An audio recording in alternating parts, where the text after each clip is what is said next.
What's up everyone, welcome back to the channel. In this video I want to talk about lookalike audiences. So there's a reason that I want to talk about lookalike audiences. Across other Facebook marketing specialist channels on YouTube, I'm seeing a lot of information about broad audiences and how interest targeting is dead, lookalike targeting is dead after the iOS 14.5 updates. So I wanted to make this video just to sort of voice a bit of disagreement with that. From my experience, lookalike audiences are definitely not dead, and in fact they're still outperforming broad audiences in some situations. So in this video I want to show you some live client accounts of mine where super lookalike audiences are outperforming broad audiences. I want to show you how to actually build those super lookalike audiences and talk a little bit about broad versus lookalikes or super lookalikes and which one is best at which time for you. Also, I'll touch a little bit on the criteria for actually building a super lookalike audience. How many people do you need in that custom audience before you can start to build the lookalike and implement it in your accounts? So first, I want to actually show you some live client accounts of mine where super lookalikes are outperforming broad. Because we work with data, if what I'm saying is true, then I should have data to back up and show you, yes, it actually is outperforming broad, and I do. So I want to jump into one of my clients' accounts and just show you an overview and talk you through what's going on with this account. Just to give you some background first on this client. They came to my agency, leadhouse.co.uk, 1 month ago at the start of May. And they were looking for somebody to run their lead generation campaigns. They needed to decrease the budget because they were spending too much on their lead campaigns in total. And they obviously wanted to reduce the lead cost to a point where it's actually profitable. So when we started with them only 1 month ago, they were paying about £40+ per lead, and they were spending a lot more than they wanted to on the actual campaigns. So in just 2 months, we're now towards the end of June, so we're just 2 months in, we've halved the cost per lead, on average below £20 per lead, and we've also halved the budget. So they're getting the same amount of leads essentially for half the price. Moving in towards the end of this month, we've started to scale back up because now they're happy with the lead cost and the lead quality. They actually want to capitalize on what we've done so far. So what I want to show you from this account is the testing campaign that we've launched in May and following through into June. So we ran an ABO campaign with 3 ad sets. One of the ad sets was interest stacked audience. The other ad set was completely broad, just targeting the location that the services are deliverable to. And the third audience was utilizing the data that they already had to create super lookalikes, which are 1% lookalikes of purchase intent or high intent customers. And that's in its own ad set as well. Let me share this account with you and show you what I'm talking about. So here we are inside the campaign, and you can see that we've got a super lookalike ad set, a broad location specific ad set, and an interest stacked ad set. So all 3 of these are location specific because it's a local area business. They can only deliver to a certain area in the UK. So I would have expected when we started this that the broad audience would perform the best because it's a refined area, so the audience is not that big to begin with. It's about 4 or 5 million. However, I always test super lookalike ad set because if somebody's already been spending a lot of money on Facebook or even a decent amount of money on Facebook and you've paid for a lot of data that's happening on the platform, it means that Facebook's tracking for that is really, really good. So there's no reason that you shouldn't test leveraging that data to try and get better results, as we actually did here. So I'll set this view on the campaign to last month. So that is when we started on the 1st of May to 31st of May. So you can see from the results here that the best performing ad set was immediately the super lookalike 1% audience with £16.73 per lead and £1,000 spent. Very, very closely followed by the broad audience, which I expected to be the best performer. Only £1 difference in lead cost, and the interest stack, which we actually turned off after £680 spend because it was a noticeable difference between the lead cost and the lead quality that we were tracking on the back end. Then if we move on to this month, so this is live data from this month, obviously the interest stacked was turned off. the Super Lookalike is still the best performer, and it's actually pulled a bigger margin away from the broad audience in this month. Now, what's more interesting is if we look at the last 14 days, so that's the full month, which makes it seem a little bit better, but you can see in the last 14 days, the lead cost for broad targeting actually went up to around £30 per lead.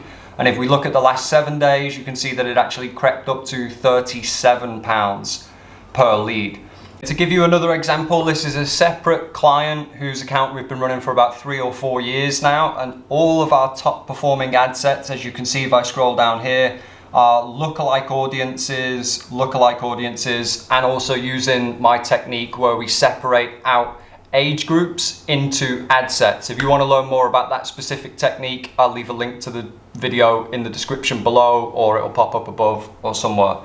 But you can see here there's some good evidence that lookalike audiences still can outperform broad audiences, despite what you might be hearing elsewhere. So with all of that said, let me show you how I build these super lookalike ad sets and audiences, and give you some idea of how many people you need in the custom audiences to actually create an adequate super lookalike 1% audience from that custom audience. So I'm going to share an example ad account with you. So your ad account will look something like this. So you go down here, you click on audiences. So this is where you can create custom audiences, create lookalike audiences, and manage the audiences that you already have. So what you're going to do is create a custom audience as a source for your lookalike audience.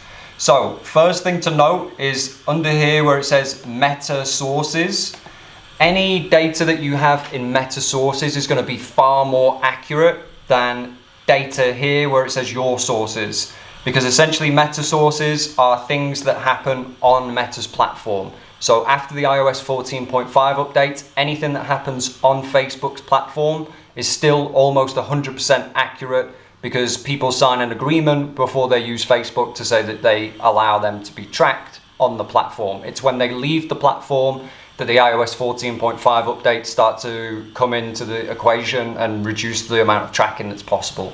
So if you have video views, if you have people who've opened and submitted lead forms, people who've engaged with your Instagram, your Facebook page, they've shopped on your Facebook shop, or they've opened and interacted with your instant experiences, the data is much more powerful, so you need less of it to make a good lookalike.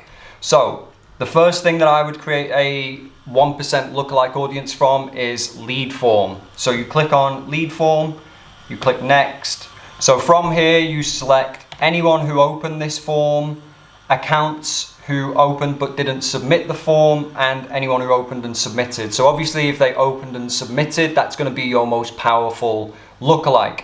But that being said, I would often start with, if you have a lower number of people, I'd just start with anyone who opened this form. Once you get to the point where you have at least 1,000 people who've submitted a lead form, you can go ahead and create this one, who opened and submitted this form.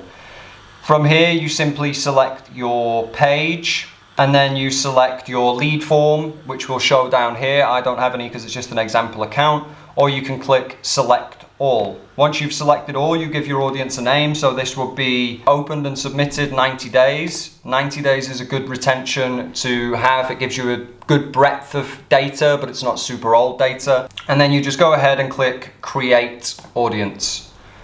So Facebook will then create an audience of people who've opened and submitted your lead form, or if you select opened lead form in general, it will be an audience of those people. Once you have your audience, it will say populate in here. You don't need to worry about that. It'll eventually populate. So to get on to creating a lookalike from this lead form, or from this audience, or from any audience, you simply select it, click on the 3 dots here, click on create lookalike. Then in this box, you will click on other sources, and you will find the source that you just created. So opened and submitted 90 days. You can see this is a custom audience. So you select this, type in your country. So I would put United Kingdom if that's where I'm targeting. Obviously, if you're targeting somewhere else, put the relevant country. Leave this on 1%. This is a 1% lookalike, and generally you'll get 500,000 people no matter how big your source audience is. Go ahead and click create audience. Now you have the beginnings of your super lookalike ad set. So you have 1% lookalike audience, which should be at least 1,000 people have completed this conversion action or conversion intention. So that's one completed. The next one that I would add in to create a full super lookalike audience would be anybody who has engaged with your page. So again, you go back to create audience, custom audience, and then you want to go down to Instagram and Facebook. You will do one for each of these. So let's do Facebook first. Click next. Select your relevant page. And you have lots of options here of a level of intent or a level of how warm this audience will be. So you can target now anyone who currently likes or follows your Facebook page, the same with Instagram page. They're obviously going to be warmer audiences and more powerful for a lookalike source than an audience of people who've just seen an ad and clicked like. So ideally you want to be aiming for this top one. However, what I generally do is go with everyone who engaged with your page to give the biggest source data to Facebook to create the lookalike from. Facebook's algorithm will still figure out the best people within that lookalike audience. So everyone who engaged with your page is selected. Retention, I would leave this one on 365 days. And then of course, you just give it a name. So I'll call it and create audience. Again, Facebook will create that custom audience for you. Then same process, you just select the audience, 3 dots, create a lookalike, select your source again. So this will be Facebook Engages 365 custom audience. Select that, select your country, which will be United Kingdom for me again. Leave this on 1% and create audience. And there you go, now you have a 1% lookalike of people who've engaged with your page over the last year. So you'll then repeat that process of creating a custom audience and then a lookalike audience for every one of these meta source audiences that you have that have at least 1,000 people involved in them. So 1,000 people interacting with your Instagram account, 1,000 people submitting lead forms or opening and submitting lead forms, etc. And at least 1,000 people engaging with your Facebook page. Once you finish that, you should have a range of about 4 or 5, maybe 6 1% lookalike audiences based off some really strong data that Meta has fully tracked. After that, you can then go on and create custom lookalike audiences from your sources, which are less accurate but still powerful if you have very big audiences in them. So I'd say at least 4,000 of any of these. So that might be website visitors, people who've added to cart, people who've initiated checkout. And if you have purchase data of more than 1,000 people, download that as a CSV file. And then you want to click on this customer list, click next, and you will be able to upload that CSV file into Facebook. Facebook will then match it to as many profiles as they can. The match rate is generally about 60%. So I would say a minimum of 1,000 purchase customers to get anywhere near a decent 1% lookalike. Once you've created that, again, go ahead and create the 1% lookalike from it. And then I'll show you what to do in the ad set level with your 1% lookalikes to create your super lookalike ad set. Okay, so now that you've got your 1% lookalike audiences, simply add them into your prospecting campaign. So let's say, for example, you're running a sales campaign, you click create, sales, continue. Jump straight into the ad set level where your audiences are. Scroll down to the audiences section and you'll see custom audiences. You want to click on there and then simply select every single 1% lookalike audience that you've created, drop it in. You also then want to leave advantage lookalike selected. So this is where Facebook uses the data that you've given it, but you are saying to Facebook, I will allow your algorithm to understand who these kind of people are and go beyond the lookalike audiences. So this is essentially like the detailed target expansion feature for interest targets. However, it works based off the data you're giving it with the lookalike 1% lookalike audiences. So even if you're just about hitting the right amount of data, you've got 1,000 people in there to create the lookalike audience, this is a good way for expanding those audiences quickly. Now I've tested with advantage lookalike turned on, I've tested with it off. There's not a massive amount of difference, but I would say you get slightly better results by leaving this on and involving the Facebook algorithm more. You're just giving it a good source data to get started finding the correct audiences for you. From there, you go on, and I would still say test a broad ad set, and I'd still say test an interest stack ad set, depending on where your account is. If you're right at the start and you've not run anything, obviously you can't use lookalike audiences. If you've already been running ads but you've not seen the best results, you can start to leverage the data that you've paid for, even though the results have not been good, to show Facebook, these are the kind of people that I want. These are the people who've opened the lead form, these are the people who've engaged with the business, these are the people who've purchased, added to cart, etc. Remember to test everything that you possibly can to get the best results. Don't just take one person's word for it, don't just take my word for it. Look at the data that you're getting and let the data tell you what is best for your account. Some accounts will work good with lookalike audiences, some accounts won't, but that's why it's so important to test broad, interest stack, and lookalikes, and of course be testing creatives as often as possible. I hope that you found that information helpful. If you did, feel free to give me a like and a subscribe on the channel, and I'll see you next time.